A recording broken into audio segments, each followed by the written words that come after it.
Todd Howard said Elder Scrolls 6 is still a long way off. That's diplomatic language for we have no idea when this game will be ready or if it ever will be. Elder Scrolls V Skyrim released in 2011. By the time 6 launches, it will likely be 2027 or even later. A 16-year gap between mainline entries. But here's the truth no one at Bethesda wants to acknowledge. It doesn't matter anymore. The RPG market didn't wait. It evolved. It leveled up. And Bethesda's last 2 releases, Fallout 76 and Starfield, proved that the studio is no longer capable of delivering what made them legendary. This isn't nostalgia talking. This is pattern recognition. Let's break down why Elder Scrolls 6 is already irrelevant. When Fallout 76 launched in 2018, the narrative was Bethesda tried something different and it didn't work. But that's not what happened.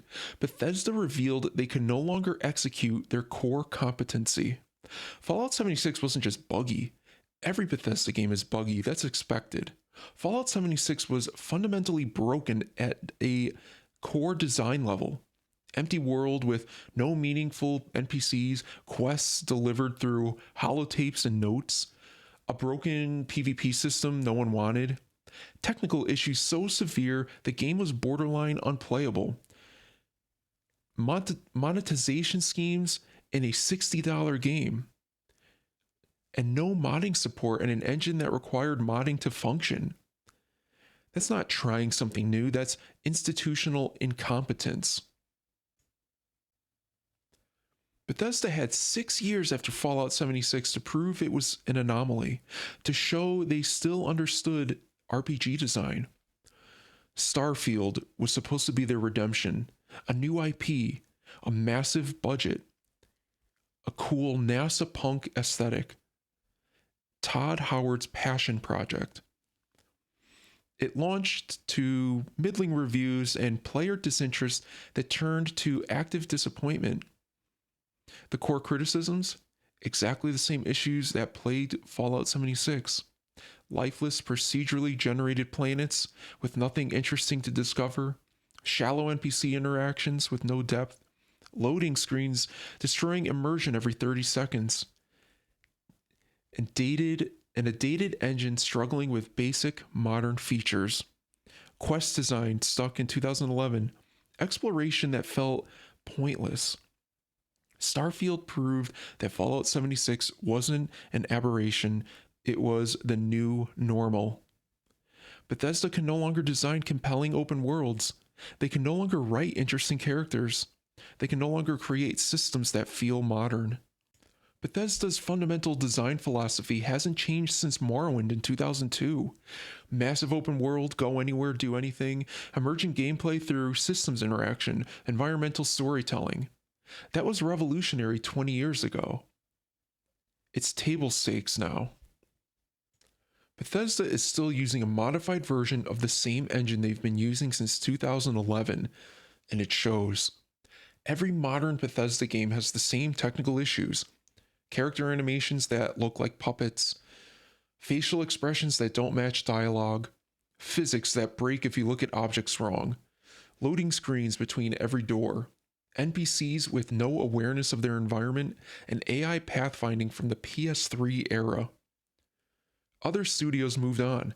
They built new engines or adapted to modern tools. CD Projekt Red rebuilt their engine for Cyberpunk 2077. FromSoft continuously evolves their engine. Larian built Divinity Engine 4 specifically for Baldur's Gate 3. Bethesda? They're still patching the same foundation from 2011 and it's crumbling. The problem isn't laziness, it's institutional capture. Bethesda has hundreds of developers who only know this engine. Their entire pipeline is built around it. Their tools, their workflows, their expertise, all tied to this aging technology. Switching engines would mean retraining entire teams, rebuilding decades of proprietary tools, essentially starting from scratch. So they're trapped. They keep iterating on obsolete technology because the cost of modernization is too high. But the cost of not modernizing is higher, and we're watching them pay for it in real time. While Bethesda stagnated, the RPG genre exploded. In the 16 years between Skyrim and the eventual Elder Scrolls 6, the RPG landscape completely transformed. The Witcher 3 redefined open world storytelling. Elden Ring perfected exploration based design. Baldur's Gate 3 showed what modern RPG systems could be. Cyberpunk 2077 demonstrated urban open world density. And dozens of indie RPGs proved you don't need AAA budgets anymore. Let's compare what Skyrim offered in 2011 versus what players expect in 2025, 2026 onward. 2011 expectations: large map to explore, hundreds of quests, character customization, mod support. Now, expectations are even higher. Meaningful narrative choices that affect outcomes, NPCs with schedules, personalities and depth, combat systems with weight and feedback, environments that feel lived in and reactive. No loading screens breaking immersion. Writing that respects players' intelligence.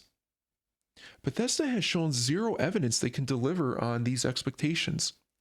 Starfield proved they're still designing for 2011. Procedural generation instead of handcrafted meaning, shallow dialogue trees, NPCs that stand in place waiting for you, quest design that amounts to go here, kill this, return. The market evolved. Bethesda didn't. Bethesda faces an existential crisis. Baldur's Gate 3 proved that players will embrace deep, complex RPG systems if executed well.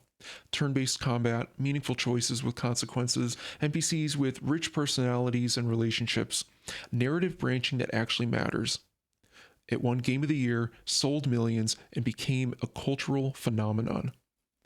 And it did everything Bethesda claims is impossible or unremarkable. Bethesda's excuse has always been, we simplify systems to reach wider audiences. But Baldur's Gate 3 proved that's false. Players will engage with complexity if it's well designed. They'll read dialogue if it's well written. They'll care about consequences if consequences exist.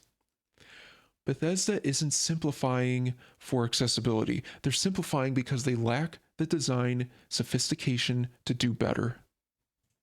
Elder Scrolls has been the same game for 20 years. Let's be honest about what Elder Scrolls 6 will be. Big map, generic fantasy setting, collect items, level up skills, join factions, fight dragons or dragon equivalent, become overpowered, lose interest. That was Skyrim, that was Oblivion. That will be Elder Scrolls 6. Bethesda has no new ideas. The evidence is overwhelming. Fallout 4, Skyrim with guns. Fallout 76, Skyrim with guns and multiplayer. Starfield, Skyrim in space. Every game is the same core design with a different aesthetic wrapper. And players are exhausted by it. Skyrim worked in 2011 because the formula was relatively fresh. By 2015, Fallout 4 was already feeling stale. By 2023, Starfield felt actively dated. But what will Elder Scrolls 6 offer that we haven't already experienced 5 times? Better graphics? Players don't care anymore. Bigger map? Meaningless if it's empty.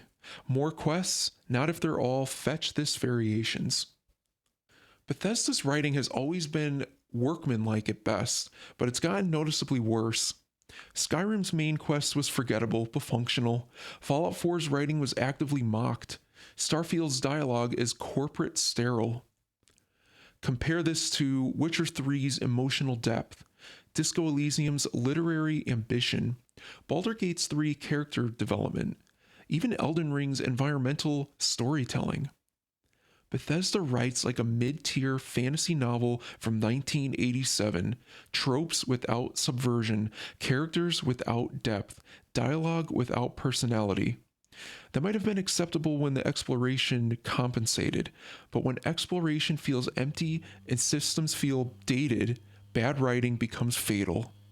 Todd Howard still thinks it's 2011. Every Todd Howard interview follows the same pattern. It just works. 16 times the detail. See that mountain? You can climb it. Our fans will love it. Marketing speak that was already tired by Fallout 4. Actively laughable by Starfield. Bethesda's issues aren't primarily technical. They're cultural and structural. The leadership still believes they're industry-leading innovators, that their design philosophy is superior, that players just don't understand their vision. This is pure delusion. When Starfield received criticism, the response wasn't, "We hear you, we'll do better." It was, "You're playing it wrong. You don't understand what you're trying to do. Give it more time." That's not a studio ready to evolve. That's a studio in denial. And you cannot fix problems you refuse to acknowledge. The RPG genre doesn't need Bethesda anymore. In 2011, Bethesda was essential. They were one of the few studios making open world RPGs at scale. In 2026, 2027, there are dozens of studios doing it better. From Software makes better exploration, CD Projekt Red makes better stories, Larian makes better systems. Indie studios make more creative experiences. When Elder Scrolls 6 eventually releases, it will sell on brand recognition alone. Journalists will give it 7 out of 10s, citing classic Bethesda charm while listing a dozen major flaws. Modders will spend years fixing what Bethesda shipped broken, and a subset of fans will defend it because they're invested in the nostalgia. But it won't matter to the broader gaming landscape, because the market moved on. Players have better options now. Options with modern mechanics, competent writing, functioning engines, and studios that respect their audience. Bethesda had 16 years to evolve. They chose stagnation. Fallout 76 warned us. Starfield confirmed it. Elder Scrolls 6 will be the final proof. The studio that defined a generation of RPGs is now a cautionary tale about decline, about resting on legacy, about refusing to adapt until adaptation becomes impossible. Todd Howard says Elder Scrolls 6 is still a long way off. The subtext, they know what they're building won't be good enough. So they keep delaying, they keep iterating, they keep hoping something changes. But nothing will change, because the institution is incapable of change. Gaming doesn't need Elder Scrolls 6. It needed Bethesda to evolve 10 years ago, and they didn't. Now it's too late. The throne was abdicated, and a dozen better studios claimed it. Elder Scrolls 6 will be a monument to what used to be, not a blueprint for what's next. If you appreciated this analysis, please like and subscribe. Thanks for watching.